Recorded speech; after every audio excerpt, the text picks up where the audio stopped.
Good morning my dear students. दोस्तों, आशा कर रहे हैं कि आप लोग बहुत अच्छे से पढ़ रहे होंगे। तो दोस्तों, लेक्चर को आगे बढ़ा रहे हैं। तो हम लोग बात कर रहे थे पिछले लेक्चर में फिजिकल प्रॉपर्टीज़ ऑफ फिनॉल। दोस्तों, यहाँ हम बात करेंगे chemical properties of phenol. Chemical properties of phenol. दोस्तों, अगर हम बात करते हैं केमिकल प्रॉपर्टीज ऑफ फिनॉल की, तो इसमें हमें 2 पॉइंट पढ़ने हैं। पहला है रिएक्शन इन्वॉल्विंग OH ग्रुप, और दूसरा हमें जो पढ़ना है दोस्तों, हम लोगों को जो पढ़ना है वह है रिएक्शन इन्वॉल्विंग एरोमेटिक रिंग। और यह रिंग बेसिकली हम लोग पढ़ेंगे बेंजीन रिंग की बात कर रहे हैं। यहाँ पे बेंजीन रिंग की बात कर रहे हैं। तो इन 2 टॉपिक्स को हमें पढ़ना है दोस्तों। अब इसमें हम बात करने वाले हैं, पहला टॉपिक जो हमारा है वह है रिएक्शन इन्वॉल्विंग OH ग्रुप की बात कर रहे हैं दोस्तों। अब इसमें बहुत सारे रिएक्शन हम लोगों को पढ़ना है। रिएक्शन फर्स्ट, इसमें बहुत सारे रिएक्शन को पढ़ना है। तो पहला रिएक्शन है दोस्तों, जब भी मेटल के साथ इनका रिएक्शन कराया जाए, किसका, फिनॉल की बात कर रहे हैं। पहला इसमें रिएक्शन है रिएक्शन विथ मेटल। तो दोस्तों, हम लोग पीछे शायद पढ़ चुके भी हैं, प्रिपरेशन में हम लोग बात इसके बारे में कर चुके हैं कि अगर आपने फिनॉल लिया और इनका किसी मेटल के साथ, सबसे अच्छा मेटल हमारे पास क्या है, सोडियम, जो कि हाईली एक्टिव मेटल है। तो यह रिएक्शन लेते हैं तो यह क्या बनाएंगे, सोडियम फिनॉक्साइड, क्योंकि यहाँ से H आयन बाहर जाएगा, उसको सेटिस्फाइड करने के लिए सोडियम अंदर आएगा और ये हो जाएगा OH बाहर गया, सोडियम के द्वारा यह सेटिस्फाइड हो गया। यहाँ पे H बाहर जा रहा है, H बाहर जा रहा है, H एक नेसेंट गैस के रूप में बाहर जा रहा है, इसलिए उसकी अमाउंट को बैलेंस करने के लिए हम लोगों ने यहाँ 2 कर दिया अगर, तो यहाँ हमारा H2 गैस बाहर चला जाएगा और ये प्रोडक्ट हमारा बन करके आया सोडियम, इसको बोलते हैं फिनॉक्साइड। ये प्रोडक्ट हमारा बन के आ गया सोडियम फिनॉक्साइड। तो दोस्तों, ये प्रोडक्ट था सोडियम फिनॉक्साइड, जो आपको समझ में आ गया होगा। अब सेकेंड पॉइंट है दोस्तों, रिएक्शन एसाइलेशन के द्वारा पढ़ेंगे। एसाइलेशन भी मैं आपको बता चुका हूँ। एसाइलेशन का मतलब होता है क्या दोस्तों, देखिए भाई, रिएक्शन थ्रू एसाइलेशन। अगर आप एसाइलेशन की बात करते हैं तो मैंने आपको बताया कि एसाइलेशन में किसका रिएक्शन कराते हैं, CH3COCl, जिसको आप एसिड क्लोराइड भी कहते हैं, CH3COCl। CH3 की जगह पे आप अगर बेंजीन चाहें तो C6H5COCl का करा सकते हैं। यह हो गया बेंजोइल क्लोराइड, यह हो गया एसिड क्लोराइड। बस R की जगह आपने क्या कर दिया, AR कर दिया, और पूरे प्रोसेस को आप एसाइलेशन कहते हैं। अब देखा जाए कैसे होता है दोस्तों, चलिए स्टार्ट करते हैं। दोस्तों, हमने लिया फिनॉल ले लिया OH, और इनका रिएक्शन हमने कराया एसाइलेशन के द्वारा CH3COCl से। जब रिएक्शन कराया दोस्तों, और हम लोग पढ़ रहे हैं रिएक्शन इन्वॉल्विंग OH ग्रुप का पढ़ रहे हैं, तो जाहिर सी बात है OH ग्रुप का यह HCl बाहर चला गया। HCl अगर बाहर चला गया तो बचा क्या, देख लीजिए, जो बचा हुआ मैं लिख रहा हूँ यहाँ पे आपको, ये बन गया COCH3 दोस्तों, ये बन करके आपके सामने आ चुका है कंपाउंड। अब दोस्तों पूरे आपको मैं बता चुका हूँ कि इसको बोलते क्या है, इसको इतने को बोलते हैं फिनाइल, मतलब C6H5 बॉन्ड को बोलते हैं फिनाइल। तो दोस्तों ये तो हो गया, इतना पोर्शन तो हो जाएगा फिनाइल का, ये तो पोर्शन हो गया फिनाइल का। और मैं आपको बता चुका हूँ कि CH3COOH को एसिटिक एसिड कहते हैं, और जब यह एक H निकाल देता है तो यह हो जाता है एसीटेट, एसीटेट हो जाता है। तो इसका नाम हो गया फिनाइल, और यहाँ हो गया CH3COO एसीटेट। तो इसका नाम क्या हो गया दोस्तों, फिनाइल एसीटेट, या फिनाइल एसीटेट आपके पास बन करके तैयार हो गया दोस्तों। फिनाइल एसीटेट आपके हाथ में आ गया। चलिए दोस्तों, अब थोड़ा इसकी जगह पे हमको रिंग लेकर के चला जाए एसाइलेशन में, इसको बेंजोइलेशन भी कह सकते हैं। तो आपने क्या किया, इसकी जगह C6H5 ले लिया। तो जब ले लिया, पुनः सेकेंड रिएक्शन है उसी का एसाइलेशन में, बस आपने R की जगह AR कर दिया और एक कंपाउंड आपका HCl बाहर चला गया, और बचा क्या, जैसा कि आपको पहले से था, और जो बचा आपका वह है कंपाउंड COO C6H5। दोस्तों मैंने आपको बताया है, अभी ही बताया है कि इसको आप क्या बोलते हैं, इसको इतने को तो बोलते हैं फिनाइल। अब उसकी बात करते हैं दोस्तों, मैंने आपको पीछे बताया हुआ है कि जब भी रिंग के ऊपर COOH होता है, यह रिंग है C6H5COOH बेंजोइक एसिड, और जब इसमें से H आयन निकाल देते हो आप तो ये हो जाता है बेंजोएट, यह बेंजोएट होता है। यह दोस्तों है फिनाइल, तो इसका नाम क्या हो जाएगा अब, फिनाइल बेंजोएट, या फिनाइल बेंजोएट हो गया दोस्तों। बस R की जगह आपने क्या कर दिया, AR कर दिया, एरोमेटिक रिंग लगा दिया। अब ये हो गया दोस्तों फिनाइल बेंजोएट बन गया, और देखिए इसमें HCl बाहर गया। इस रिएक्शन को बोलते हैं दोस्तों, इसका नाम है, नेमिंग रिएक्शन है शॉर्टेन बाउमैन, शॉर्टेन बाउमैन डबल एन है रिएक्शन इसको कहते हैं। जब फिनाइल बेंजोएट बनता है तो इसको बोलते हैं शॉर्टेन बाउमैन रिएक्शन, यह नेमिंग रिएक्शन है दोस्तों। तो चलो भैया, एक तो ये बात हो गई, एसाइलेशन की बात हो गई।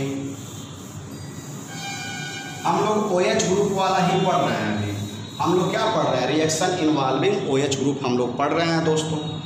अब तीसरा इसी में है, फिनाल के साथ ही आपको रिएक्शन कराना है, फिनाल के साथ एसिटिक एनहाइड्राइड का, एसिटिक एनहाइड्राइड का कराना है। देखिए कैसे होता है दोस्तों, एसिटिक एनहाइड्राइड का फार्मूला आपको पता होगा, मैं बता भी चुका हूँ, RCO का ट्वाइस को।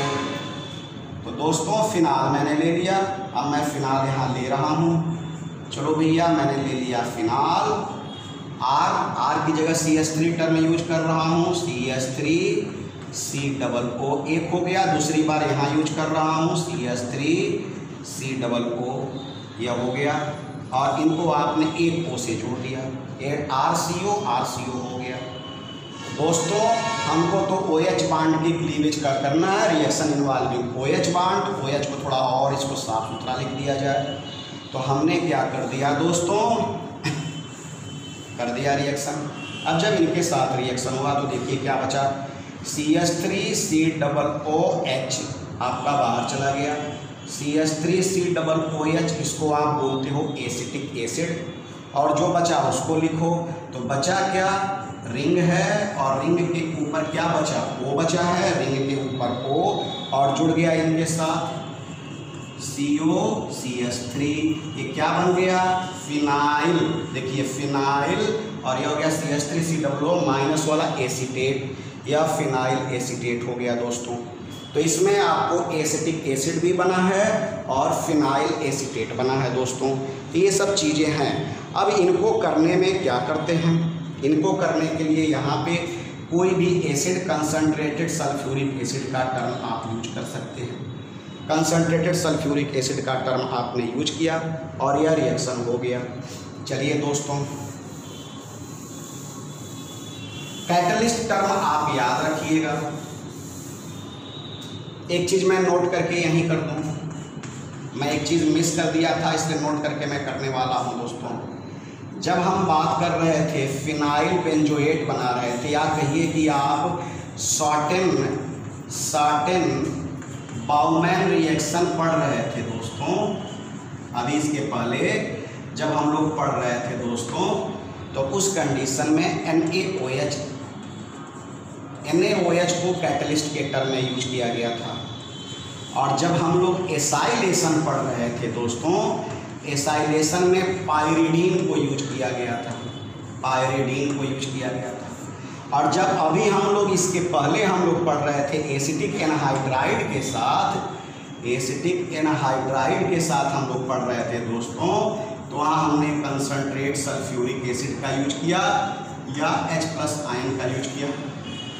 तो दोस्तों ये है रिएक्शन इन्वॉल्विंग OH ग्रुप के कुछ रिएक्शन है दोस्तों। एक रिएक्शन और बताता हूँ।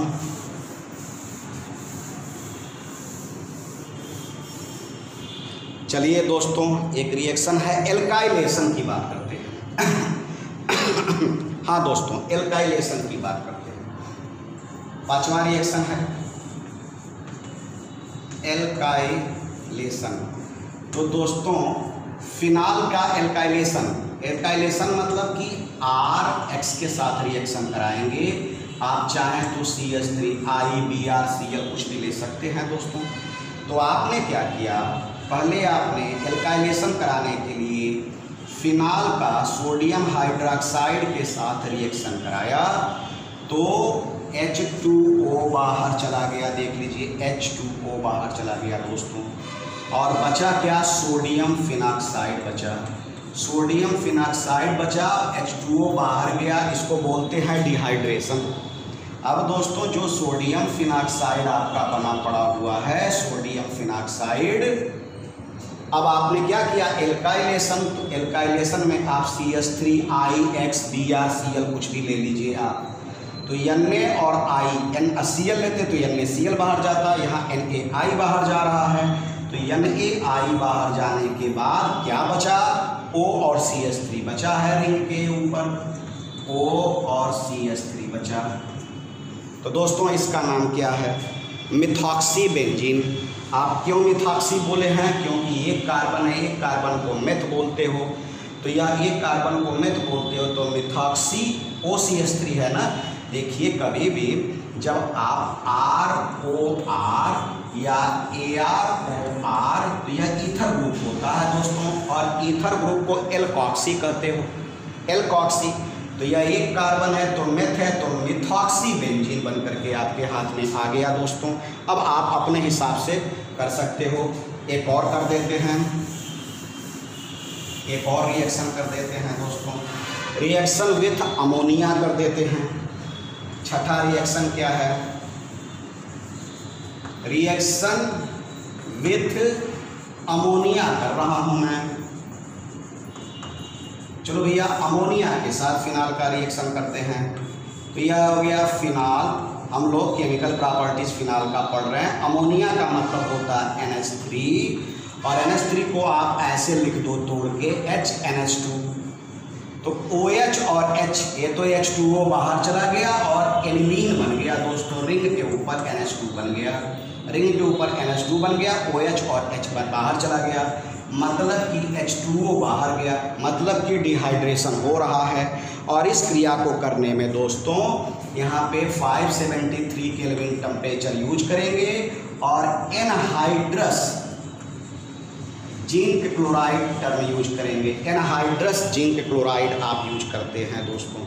तो दोस्तों छठा रिएक्शन तो आपका ये हो गया, और एक रिएक्शन लास्ट रिएक्शन इसका कर देते हैं, रिएक्शन विथ फास्फोरस पेंटाक्लोराइड